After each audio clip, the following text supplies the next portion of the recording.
Ricardo, quando que nasce essa vontade do Ironman? Por que nasce? Conta pra gente aí. O Ironman nem tava na minha cabeça, falar a verdade, né? Porque faz um ano que eu comecei a fazer um triatlon e o ano passado eu fiz uma prova do TH3 aqui no Paraná, daí fiz outra esse ano e, tipo, o Ironman, assim, eu via como uma coisa muito distante, né? E foi indo que a Felt falou pra mim, no final de semana da prova lá do Ironman lá de Florianópolis, a gente vai fazer um jantar na sexta-feira e a gente quer que você vá. E aí ficou tal. E ela falou assim, você tem que dar a resposta se você vai no jantar, né? E ficou assim. E aí fazia um mês antes da prova. Tá. Chegou 2 semanas antes da prova, a Bruna me ligou de volta, né, da Felt, falando, e aí?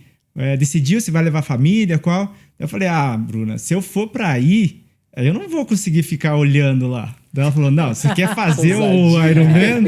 Eu falei, tem como eu fazer? Aí eles me convidaram e eu falei, eu vou. E eu tive 2 semanas de treino, bem dizer, pro Ironman. Boa, então foi assim que surgiu. 2 semanas tá perfeito. Né? Perfeito. Anotem essa dica. Já deixa eu emendar uma pra você de casa, assim. Como foi falar pro treinador? Que pra família, beleza, eles não iam entender mesmo, né? Mas como é contar pro treinador, vou fazer um Iron? Não, o problema, eu acho que é até um pouco de receio e vergonha, né? Porque até eu não sabia que se eu ia aguentar, né? Então eu fiquei quieto, falei, cara, eu vou começar a treinar eu mesmo um pouquinho, assim, um pouquinho mais longo, ver algumas coisas. Eu tava no final de semana de corrida da NASCAR, tava lá em São Paulo. Foi naquele final de semana. E aí, no domingo, depois da etapa da NASCAR, a gente ligou pro Marcos, né, Macedo, que é o meu treinador, junto com a Bruna, fizemos uma live ali. E aí, a gente falou pra ele falou, quê? Cortou o sinal, acho que tipo, o quê? Beleza, tal. Na segunda-feira já mandou ver um treinão lá de 3 horas na bike, com transição, já na segunda-feira, depois da corrida da NASCAR. 3 horas, como se fosse muito, como né? se fosse muito. Foi o máximo que eu fiz antes da primeira, do Iron. Então, aquela semana. E no mesmo final de semana eu tinha Stock Car em Cascavel. Perfeito, né? Aonde no final de semana... Você tava junto com o Marcos lá, né? Tava junto com ele. Só que eu tinha que ficar focado na corrida da Stock, né? Que é um campeonato e eu sou profissional ali que tem que levar mais a sério. Então, o final de semana eu já não treinei nada pro Iron, né? Bom então, começo, já né? foi assim, uma preparação de quantos dias, né? Nem 2 semanas. E pra vocês ontem aqui, além de estar trabalhando horrores, né? Viajando por causa das competições, ainda teu treinador é distante, né? Então o Marcos está em Cascavel, você está em Curitiba, como que foi essa ele sempre passou a planilha, né? Eu tentei seguir sempre, mas nunca tinha visão para o Iron. Era só um treino mais pro TH3, coisas assim, né? E só foi aquela semana ali que a gente teve ali que foi mais longões, né? Que eu fiz. Mas o que me atrapalha um pouco também é... Eu tenho o simulador em casa, né? Que é a bicicleta no rolo ali. E criança pequena em casa também, que tem que dar atenção. Então tem o horário certo, que quando eles acordam, você tem que já parar, né? E o horário que eu vou pro escritório da empresa. E no finais de semana viaja para as corridas. Então acaba que no finais de semana de corrida é complicado, porque a gente na sexta-feira começa os treinos já cedinho da Stock lá.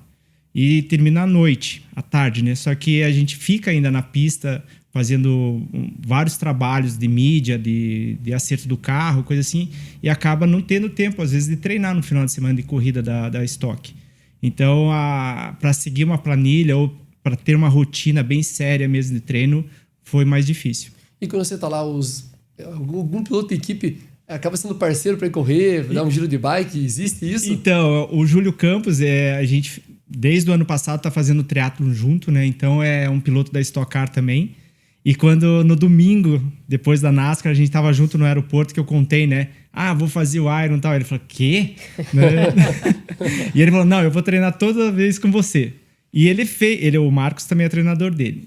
E aí a gente fez as 3 horas juntos, né? Ele fez na casa dele, eu na minha. E a gente combinou, agora vai terminar, a gente se encontra no Parque Barigui e vamos sair pra correr. Ele fez, juntinho, ótimo. No outro dia era natação, os 3.800. Nem Cadê ele? apareceu. Já me deixou sozinho. Já não veio.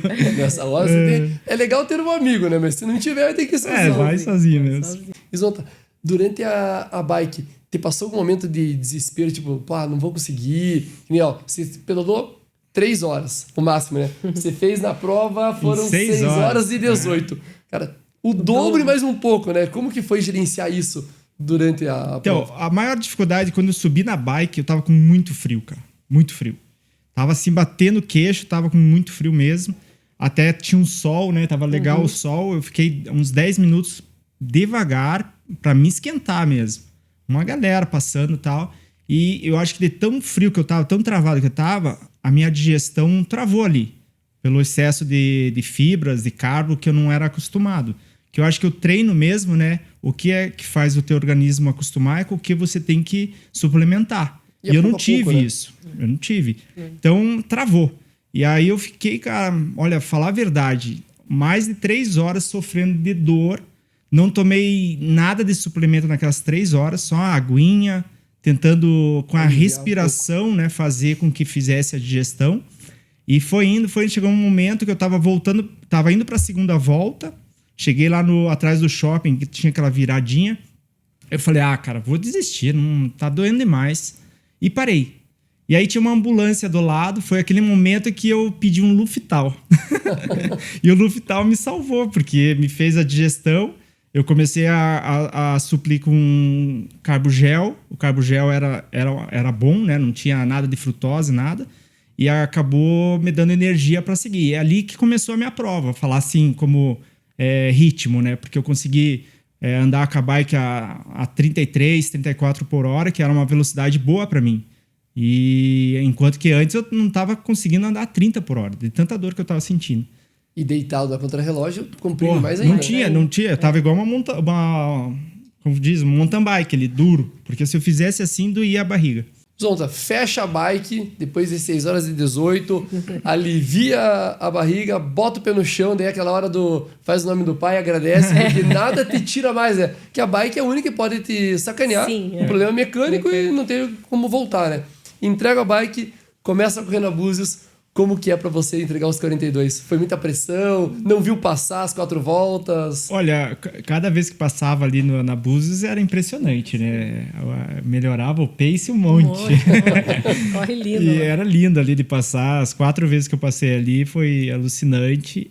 Agora lá atrás, você pega a escuridão, a subida, né? Tudo. Ali é... Ali é a hora do confronto com os monstros, né? Ali é mais... Ver aquele ventinho gelado lá quando descia. Né? Verdade. E ali é mais cabeça mesmo, mas eu acredito que eu tive um pouquinho de dor aqui atrás do joelho, bem atrás, assim, mas deu pra manter assim um pace legal e fechar bem. E conseguiu comer durante a corrida dele? Eu comi o gelzinho. Aquele gelzinho me fez bem e eu tava mantendo ele uns 40, 45 minutos, mais ou menos isso. E a torcida reconheceu você? Bastante. Era legal. Minha família tava lá também, os filhos, então foi emocionante. Teve um momento até que, eu acho que é da última volta, que eu cruzei eles, que faltava a última volta. Aí eu cheguei a ficar emocionado, assim, porque se sente, né, a adrenalina de todo mundo, a torcida, e pensando, pô, eu consegui, né? Se conseguiu, mesmo que o tempo não seja aquele negócio, né, de performance, mas, pô, eu nadei aos 3.800 no alto mar, que foi uma coisa bem impressionante, foi uma coisa que me chamou muita atenção mesmo quando eu cheguei de manhã lá. E viu a boia lá longe. Só o castiga, né? 1 quilômetro, cara. Eu falei, nossa, o que eu tô fazendo aqui? Agora você fala 1 quilômetro no parque, é pertinho.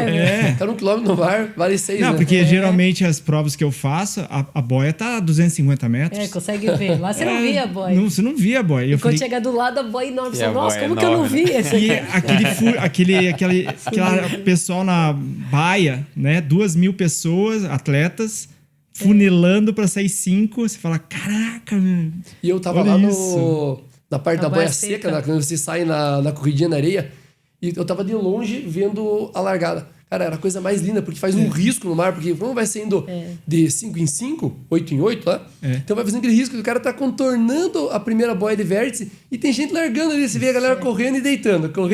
Cara, é sinistro, lindo. E eu sou uma pessoa calma, assim, não fico ansiosa, eu sou bem... Tipo, e aí eu olhei minha frequência e falei, caraca, tava alto. Tô ansioso, cara, porque aquela adrenalina ali daquele momento não era o que eu tava esperando. Porque querendo que as provas que eu fiz, era menos gente e tal, né? Aquilo ali me impressionou bastante mesmo.